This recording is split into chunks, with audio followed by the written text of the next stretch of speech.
In the early 1970s, the population of the Taipei area was approximately 2.5 million. Each year, as the early summer drought season arrived, the city frequently experienced shortages in tap water supply, often necessitating zoned water rationing. This situation caused significant inconvenience for urban residents. With the rapid growth of industry and commerce in Taipei and the accompanying population surge, the demand for tap water increased dramatically. To resolve the shortage problem, the Taipei city government began construction of the Feitsui Reservoir in 1979 on the Beisha River, located approximately 30 kilometers from downtown Taipei. Because the reservoir's dam was a high dam, its construction quality and project management were of critical importance to the safety of the Taipei area. As such, then Premier Sun Yun-suan instructed that the project be entrusted to Taiwan Power Company for execution, with Sinotech Engineering Consultants responsible for design and supervision, and construction carried out by the Retired Servicemen Engineering Agency.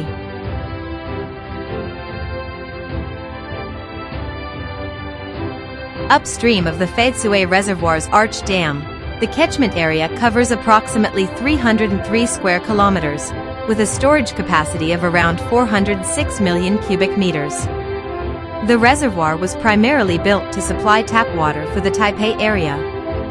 The project layout included a main dam, auxiliary dam, energy dissipation basin, power plant, diversion tunnel, and a temporary dam.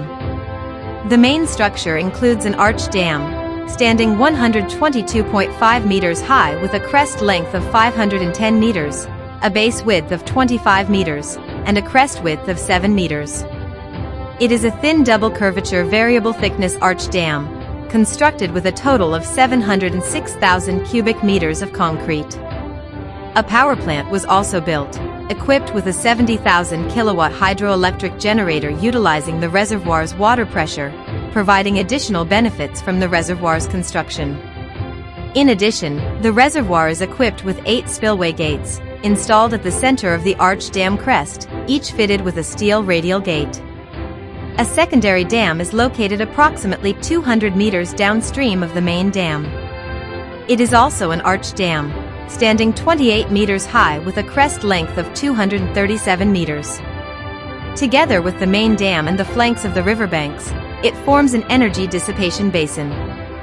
During flood discharge from the spillway, the water in the basin helps absorb the impact of the released flow. The entire basin floor is covered with a 2-meter thick concrete lining for protection. The Feitsui Reservoir's auxiliary works included a diversion tunnel, measuring 386 meters in length and 10 meters in diameter. During the construction of the main structure, this tunnel was used to divert the river flow around the construction area, allowing the site to remain dry and facilitating construction. An upstream temporary dam was also built, standing 29 meters high with a crest length of 202 meters. It too was an arch dam, constructed during the initial phase to block the stream and direct water into the diversion tunnel. It served as a supporting structure for the diversion tunnel.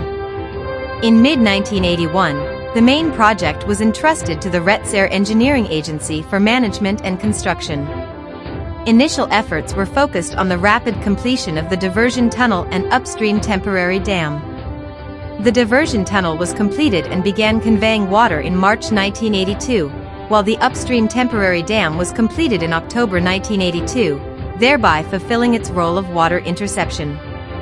Both the diversion tunnel and the upstream temporary dam were indispensable auxiliary facilities for the reservoir project. After the reservoir began impounding water, both structures were submerged beneath the surface.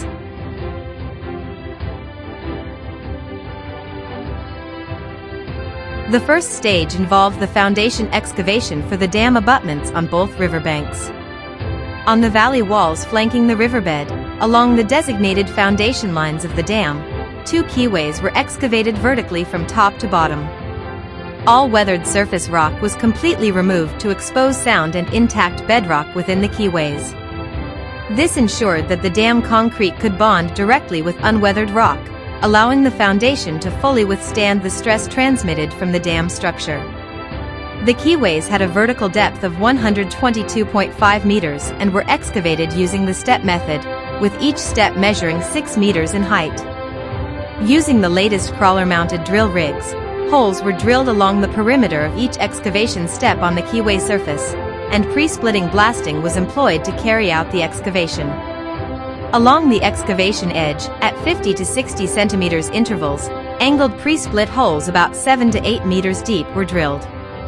In each pair of adjacent holes, one was loaded with pre-split explosives, while the other was left empty. Within the keyway area, on the surface, blast holes of equal depth were drilled at intervals of approximately 1.5 to 2 meters in all directions, front, back, left, and right, and blasting was carried out step by step from top to bottom. After the rock was fractured by blasting, heavy bulldozers pushed the loosened material layer by layer from the inside outward toward the slopes. Then the next step of drilling for pre-splitting and blasting began.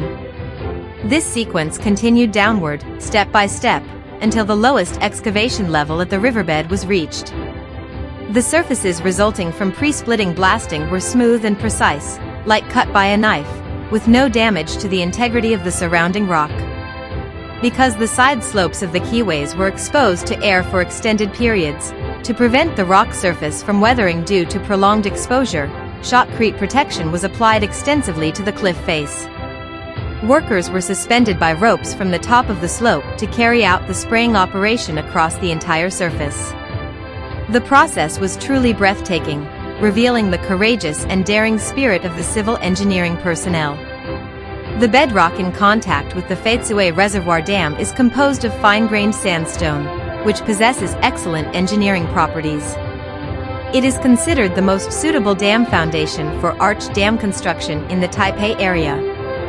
However, its only flaw is the layered structure of the rock. Between these layers are joints filled with softer materials, such as silt or gravel, with thicknesses ranging from less than 1 centimeter to as much as 50 centimeters. These joints, located within the stress-bearing zone of the dam foundation, represent the weakest link for stress transmission and therefore must be removed. To accommodate various cleaning and backfill grouting operations, horizontal access tunnels were excavated into the slopes driven laterally into the strata from the slope surface. Tunnels were spaced at approximately 8-meter intervals, with a total of 18 tunnels excavated. These access tunnels intersected with multiple vertical working tunnels, forming a crisscross network totaling nearly 6,000 meters in length, distributed throughout the rock layers on both banks. Depending on the thickness of the joints, 3 different cleaning methods were adopted for this project: Method A, Method B, and Method C. After the joint treatment in the working tunnels was completed, the working tunnels, along with the access tunnels, were sealed with concrete to ensure no voids remained within the foundation. The tunnels were filled section by section, proceeding from the innermost point outward. To prevent loose contact between the tunnel crown and surrounding rock, contact grouting was also carried out. Although the foundation rock had been treated within the strata, the natural rock structure inevitably contained some undetectable microcracks. Therefore, drill rigs were installed on the foundation rock surface, and blanket grouting was conducted, drilling into the rock layers and injecting cement grout to completely fill all the gaps within the load-bearing zone of the foundation. To ensure a tight bond between concrete and rock, the rock surface had to be thoroughly clean and dust-free. For this, the project employed water jets at 7 kilograms per square centimeter of pressure to wash the surface. In areas where rock scale adhered too firmly to be removed by water, steel brushes were used to scrub the surface, ensuring the required level of cleanliness was achieved. When pouring the first layer of concrete onto the rock surface, wooden formwork was used to accommodate the uneven contours of the rock. Above the foundation layer, custom-designed cantilevered steel formwork was used. As concrete was continuously poured, the dam gradually rose in height. The total volume of concrete used in the Feitsui Reservoir project amounted to over 1 million cubic meters, requiring an immense supply of gravel and sand. To meet this demand, a quartzite quarry located about 10 kilometers upstream of the dam site was designated as the source of stone. Using controlled blasting, the quartzite was broken down into blocks smaller than 90 centimeters, which were then transported to the primary crusher and crushed into smaller pieces under 20 centimeters for storage. Depending on the required particle size, the material then underwent further crushing, washing, screening, and spraying to ensure the quality of the aggregate. As the source of construction materials, the production of these aggregates was carried out by a modern, fully automated crushing plant, capable of producing approximately 320 tons of various grade aggregate per hour, the largest and most advanced crushing plant in Taiwan at the time. A storage facility was built within a narrow valley with the capacity to hold 5,000 cubic meters of aggregate in various grades. Dump trucks transported the qualified aggregate to the lower side of the storage facility. Once dumped into the feed hopper, the material was entirely conveyed by automated belt systems into the storage bays and then transferred to the batching tower on the dam's right bank. Beside the batching tower, an ice-making plant was established to regulate the temperature of the concrete used in dam construction.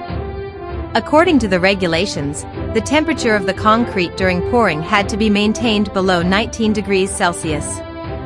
To achieve this, crushed ice was produced and used as a substitute for mixing water, ensuring effective temperature control. The batching plant operated on a fully automated computerized system. By simply pressing a button on the control panel, concrete of various specified strengths could be produced. Aggregates of different grades were automatically measured, mixed, and batched according to the prescribed ratios. The maximum concrete output reached 120 cubic meters per hour. Due to the massive volume of the dam structure and the high-speed placement required for the concrete, cableway cranes were used for transport and placement. After mixing, the concrete was loaded into specially designed railcar buckets, which were transported along a dedicated platform to the cableway crane station. There, the concrete was automatically discharged into suspended buckets. Each bucket could carry 4.5 cubic meters of concrete. Once lifted, the bucket would traverse along the cableway to the designated concrete placement point on the dam. The bucket was then lowered, and the bottom gate released to pour the concrete into place. The bucket would return immediately to the platform to reload the next batch. Each cycle took only 6 minutes on average. The dam was a double curvature arch dam, with curves in both plan view and vertical profile. To precisely control the shape of the concrete dam, the structure was divided into 29 blocks for ease of placement. In the vertical direction, the dam was segmented into lifts of 2.5 meters, with a total of 961 lifts. During formwork installation, layout points were set every 1.5 meters along both upstream and downstream edges. Across the 961 lifts, there were a total of 22,488 layout points. This meticulous design and execution ensured that the dimensional deviation of the dam body remained within 1 centimeter, resulting in perfectly smooth, curved surfaces on both sides of the dam. In the lower section of the dam, each lift of concrete often exceeded 1,000 cubic meters in volume. However, each concrete bucket used for placement could only hold 4.5 cubic meters, and the time interval between each bucket was typically more than 6 minutes. According to construction specifications, the time gap between successive layers of concrete must not exceed 90 minutes. To address this constraint, a more complex stepped placement method was adopted. The placement location for each bucket of concrete had to be prearranged, and concrete was poured strictly in sequence without deviation. Once a bucket of concrete was placed at its designated location, a vibrating rod was immediately inserted vertically into the fresh concrete. This served two purposes: first, to spread the concrete evenly through the motion generated by vibration, and second, to densify the mix by removing trapped air.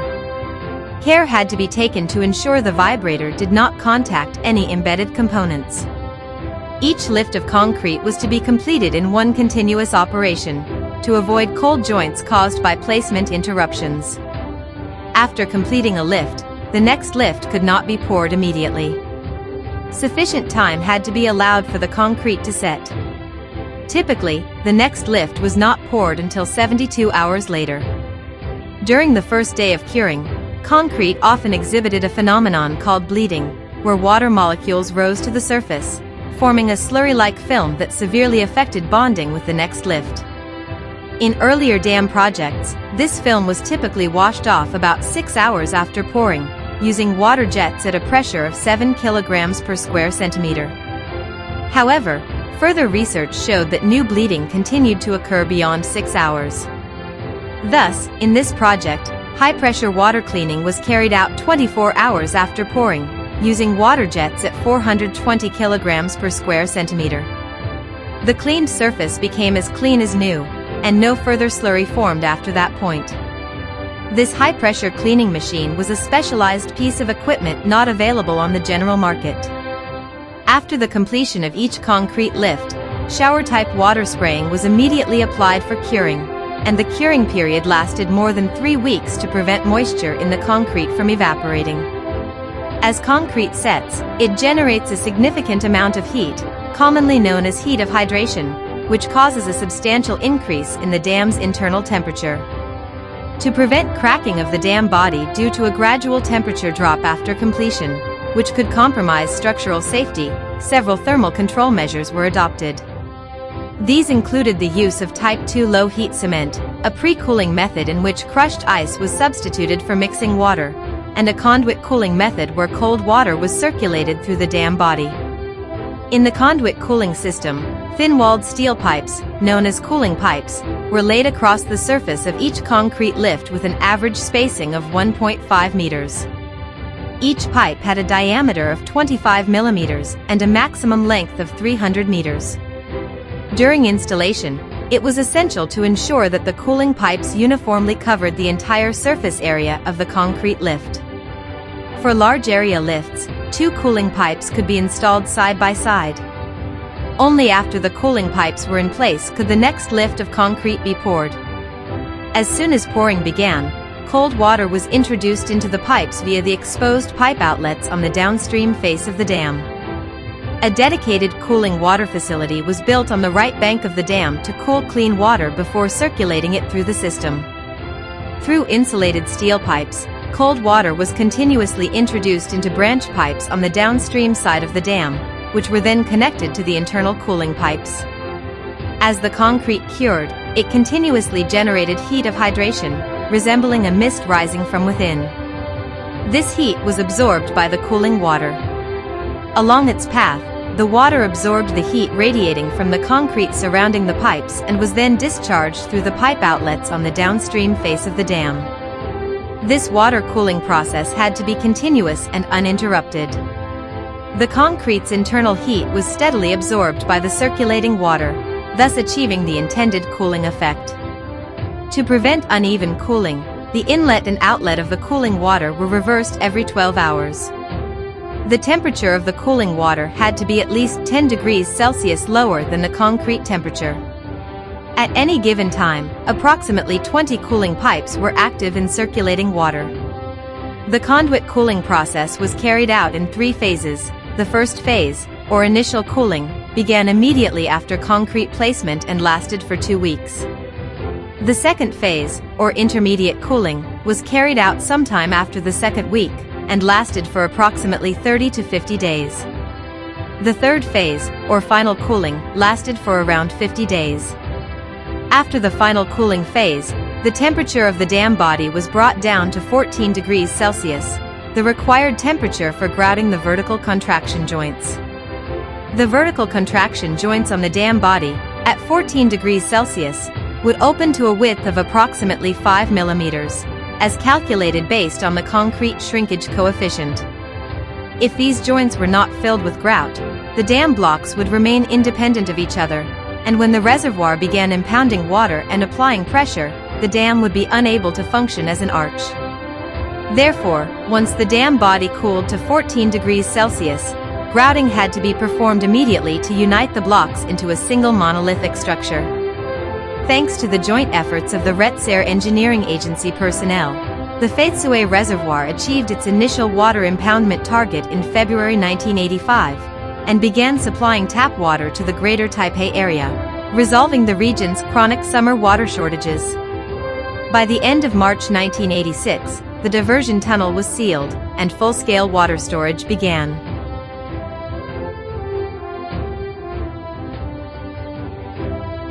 The Feitsui Reservoir has a total storage capacity of 406 million cubic meters, and is projected to meet Taipei's tap water needs through the year 2030. From planning to design and construction, the Feitsui Reservoir was entirely completed by Taiwanese professionals using local expertise, making it the first large-scale arch dam in Taiwan to be built solely through domestic effort. To construct this dam, the RSEA engineering agency worked arduously day and night, and ultimately completed the reservoir in 1986. From that point on, residents of the Taipei area were freed from the hardship of water shortages. As we enjoy the precious and abundant water supply today, we should feel immense pride in this monumental achievement in the history of Taiwan's civil engineering. We should also hold deep gratitude for everyone who contributed to this remarkable project, and above all, we must thank the RSEA Engineering Agency personnel, who braved all hardships and overcame every obstacle to build this perfect reservoir for the nation.